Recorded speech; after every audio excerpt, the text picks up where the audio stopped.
Chers amis, bonjour et bonne arrivée à notre nouvelle vidéo. Aujourd'hui, qui est consacré à un circuit intégré NE555 ou encore timer en anglais. Ce circuit intégré est un circuit intégré qui permet de générer des signaux carrés et encore de générer une temporisation. Ce circuit intégré est donc composé, comme vous pouvez le constater sur tout ce circuit. Il y a d'abord une partie interne au circuit intégré, toute la partie interne au circuit intégré que vous voyez, et il y a une partie externe au circuit intégré. Ce circuit intégré a en tout 8 broches de 1 jusqu'à 8. Et à l'intérieur, nous avons les composants tels que vous les voyez. Nous avons d'abord 3 résistors, ici de couleur verte, R3, R2, R1, qui sont liés en série et qui forment justement un pont diviseur de tension. Ensuite, nous avons deux comparateurs. Nous avons le comparateur CB et le comparateur CA. Ils forment donc, pour celui qui est le comparateur CA, c'est un comparateur d'infériorité. Ça veut dire que sa sortie 1 passe à l'état logique 1 lorsque l'entrée négative est inférieure à l'entrée positive. Et maintenant, nous avons ici CB qui est un comparateur de supériorité. Ce comparateur laisse sa sortie à l'état logique 1 lorsque l'entrée inférieure est supérieure à l'entrée, je veux dire quoi? Lorsque l'entrée positive est supérieure à l'entrée négative. Ensuite, nous avons une bascule RS. Une bascule RS. Cette bascule RS reçoit donc les signaux du comparateur CB et du comparateur CA à travers leurs entrées de Z et de reset pour permettre de mettre la bascule Q à l'état logique 1 en sortie. Et ensuite nous avons un autre étage de sortie qui est fait de transistors, toujours de transistor de bipolaire. Et cette sortie Q va donc attaquer la base de transistor bipolaire pour générer donc une sortie. Et cette sortie 3 sera utilisée en sortie pour générer les signaux rectangulaires ou carrés qui seront donc à une fréquence que l'on peut paramétrer à l'aide de ces trois composants que nous avons ici en externe en couleur bleue, le résistor R1 et le résistor R2 et le condensateur C1. Ces trois composants sont les composants externes au circuit intégré. Et ces trois composants, c'est grâce à eux que l'on va paramétrer les valeurs pour avoir non seulement un rapport cyclique que l'on veut ici, et également avoir une fréquence que l'on veut. Toujours dans la liste des composants qui composent ce circuit intégré, nous avons un transistor ici et vers le bas. Ce transistor, vous voyez que son émetteur est connecté à la masse et son collecteur est connecté à la broche 7. Et l'on va prendre cette broche 7 pour décharger, pour connecter sur le transistor R2. Et ce transistor R2, lorsque ce transistor va recevoir un signal, il va se saturer et il va décharger le condensateur à travers la résistance R2. Donc, j'espère vous avoir un peu bien montré comment ceci marche. Vous voyez bien ici, on dit la broche 6, c'est le seuil maximum de 2 tiers de VCC. Et sur la broche 2, nous avons le seuil minimum de 1 tiers de VCC. Et sur la broche 7, nous avons la décharge. Voilà. Ce circuit intégré peut être alimenté avec une tension d'environ 3 volts à 15 volts le plus souvent, et qui peut sortir un courant maximum de 200 mA. Nous allons voir la formule de la fréquence bientôt lorsque nous allons entrer dans la suite de ce cours. Sans plus tarder, on continue avec les éléments et je vous présente déjà dès lors la formule physique de ce composant NE555.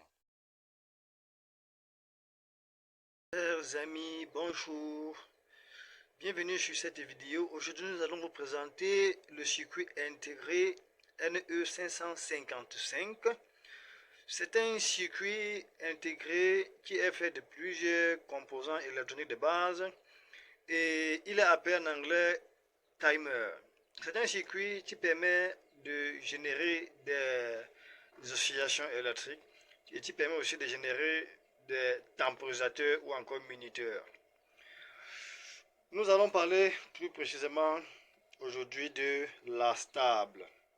La stable est un circuit, est un montage électronique qui permet de générer à la sortie des signaux carrés. Ici à la sortie nous aurons des signaux comme ça, un signal rectangulaire. Vous voyez, donc tantôt on est à 0, tantôt on est à 5 volts, tantôt on est à 0, tantôt on est à 5 volts. Puisque nous alimentons aussi à 5 volts. Donc, voici le principe de montage de ce circuit oscillateur, encore appelé à stable. Donc, nous avons ici des résisteurs externes R1 et R2 et un condensateur C1. Nous avons ici 4, 8 connectés à la borne positive. Nous avons ici 2, mais voilà, nous avons ici 2 et 6 qui sont connectés ici. Le 7 qui est connecté ici. Et nous avons le 1 qui a la masse. Ici, un condensateur de l'ordre de 10 nanofarad pour filtrer la tension au point 5, qui est une référence de tension. Et ici, nous avons la sortie. La sortie ne doit pas dépasser les 200 mA, je ne sais plus trop bien. Mais en fait, il faut quand même mettre une résistance de protection. J'ai donc mis 2,2 kΩ. On peut mettre 1000 ohms. Voilà. Pour limiter le courant qui va passer ici. Et aussi le courant même qui va passer à l'intérieur, il y a les éléments à l'intérieur. Donc, après avoir donc fait le schéma, je vous donne comment est-ce qu'on calcule la fréquence d'oscillation. La fréquence d'oscillation est égale à 1,44 divisé par R1 plus 2 R2 multiplié par C1. Quand on parle de C1, c'est ça.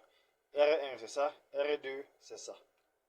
Voilà. Donc, dès qu'on alimente ce montage comme ça, là, on voit seulement des oscillations rectangulaires qui se passent comme ça. Là. On vient sur la maquette, nous allons voir que j'ai fait un montage comme ça. Voici R1 qui est 220 ohms. Voici R2 qui est aussi 220 ohms. Voici le condensateur C1 ici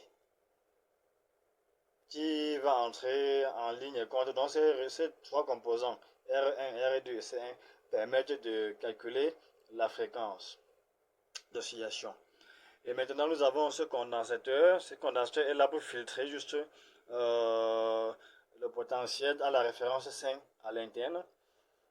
Et maintenant en sortie, nous prenons sur la broche 3 de circuit intégré. Et nous venons connecter sur le résisteur de 2,2 kΩ. Et en sortie, nous connectons une LED. Bon, maintenant, nous allons mesurer la fréquence d'oscillation de ce montage à travers notre... nous allons mesurer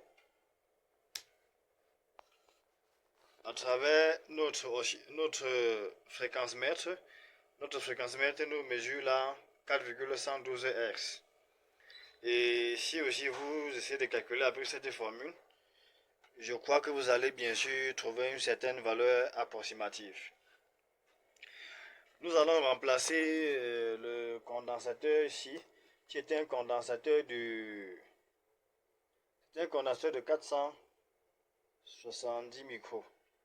Donc avec le condensateur de 470 micros, nous avions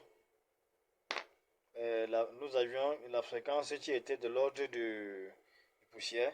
Maintenant, je vais remplacer par un condensateur.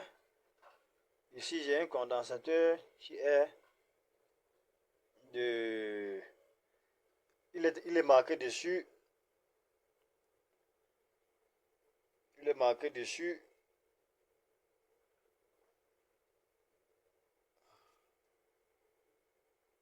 Il est marqué dessus 683 K. Et K, c'est la tolérance. Donc, ça fait en fait 68 fois 10 exposant 3 picofarad. Ce qui me donne 68 nanofarad. Je vais donc le brancher ici. Et puis, on va voir la fréquence délivrée. Voici la fréquence que nous obtenons, 24,96 kHz. C'est comme ça la fréquence d'oscillation de ce montage lorsque nous avons mis ici c'est un condensateur de 28 nanofarad. Je vais changer également le condensateur et mettre maintenant un condensateur de... J'ai ici un condensateur de... Il est marqué sur ça 104 J. J c'est la tolérance. Donc ça veut dire 104, donc ça veut dire 10 fois 10 exposant 4 picofarads. Ça me donne 100 000 picofarads, donc 100 nanofarads. Je vais le connecter, on va voir l'oscillation.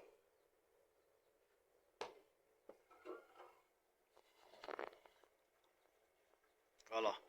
J'ai ici environ 17,11 kHz. C'est la fréquence d'oscillation que j'obtiens lorsque je connecte cette valeur de condensateur. Je vais encore changer et mettre une certaine valeur. Je vais mettre ici une valeur de 47 microfarads. 47 microfarads, ça peut facilement entrer. Je vais mettre plutôt un condensateur de 1000 microfarads. Je connecte un condensateur de 1000 microfarads et on voit ce que ça donne.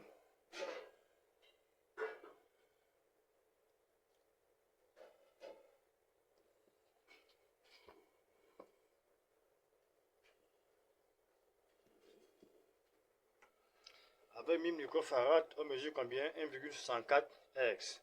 Voilà comment la lettre est en train de clignoter. Donc on aperçoit le clignotement. Je remplace également par un autre condensateur. J'avais déjà remplacé avec combien? 470. Ici maintenant, je crois que non. Je cherche un condensateur qui était de 220. Voilà. Ici, j'ai un condensateur de 220 microfarads. 220 microfarads. 220 microfarads. Regardez comment la lettre clignote. Et regardons la fréquence. Ici au tableau, on voit 7,735 Hz. Et si j'essaie même de changer aussi la valeur du résistor, on peut changer aussi la valeur du résistor. Je vais remplacer le résistor de 220 ohms par un double. Donc passer de 440. De 440. Voilà, passer de 440. On a maintenant 4,992 Hz. Vous voyez un peu. Donc ça a baissé par rapport à l'autre. Maintenant, je dois mettre encore, je remets une valeur de condensateur de 1 microfarad. On a 1 microfarad ici. Je mets, regardez, on a une valeur d'un microfarad. 1 microfarad. Je vais le mettre là.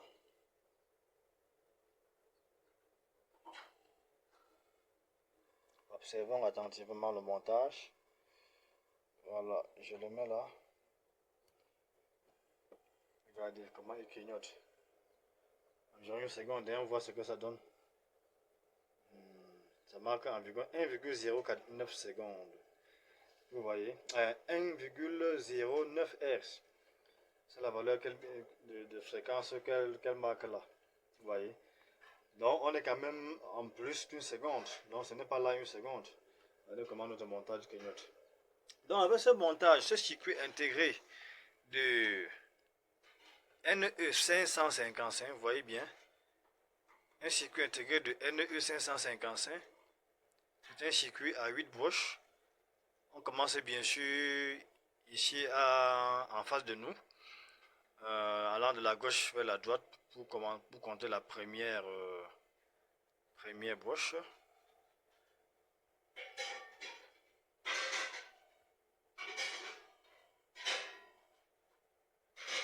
Qu'est-ce qui se passe avec la caméra du téléphone? Vous voyez? Voilà.